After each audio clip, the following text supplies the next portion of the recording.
Now, speaking of the Trump administration and its effect on the Middle East, whether you agree with the man's decisions or not, one thing is for certain: the narrative and the norms surrounding Israel have changed in the last 4 years, and President Trump has helped to set those changes in motion.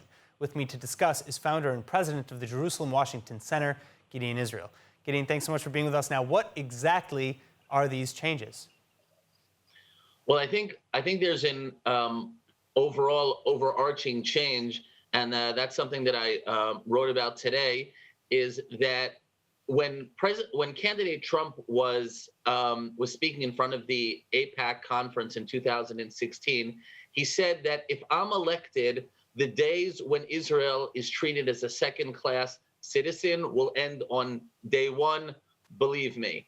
And I think that was really the outlook with which he took in terms of the relationship with Israel, and therefore all these things which had been going on for decades. For example, the United States not recognizing the administration not recognizing Jerusalem as Israel's capital, or not moving its embassy to Jerusalem, having your embassy in an ally's capital, or not recognizing the Golan, which is a territory that Israel captured in a defensive war and something that's critical to Israel's security, recognizing Israel's connection to their ancestral homeland, which is Judea and Samaria, and basically saying that that settlements in that area are not illegal; they're actually consistent with international law. So all these things are things that changed under the Trump administration, not even to mention the close cooperation in terms of military and intelligence. Many of the things we don't even know about it.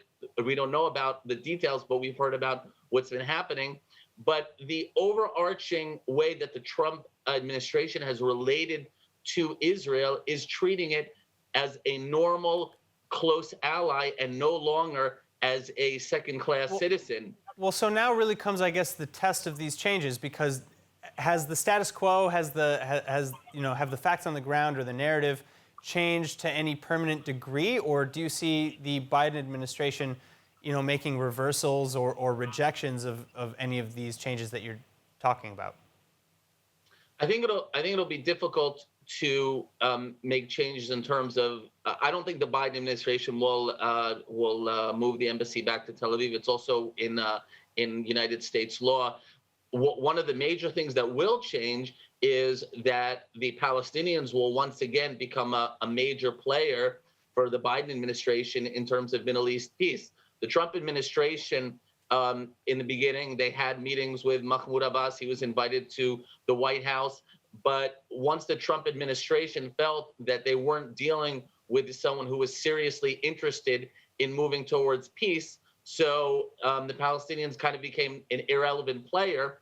And even more than that, the United States moved to remove funding from the Palestinian Authority, to remove funding from UNRWA, which I think John Bolton called a failed mechanism. So all the ways that the Palestinians were receiving the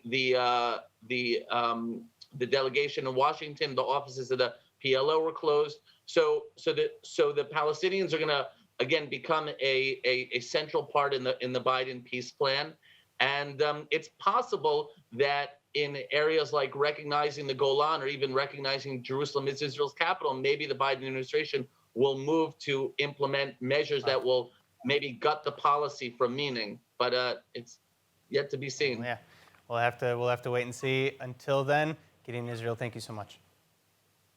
Thank you.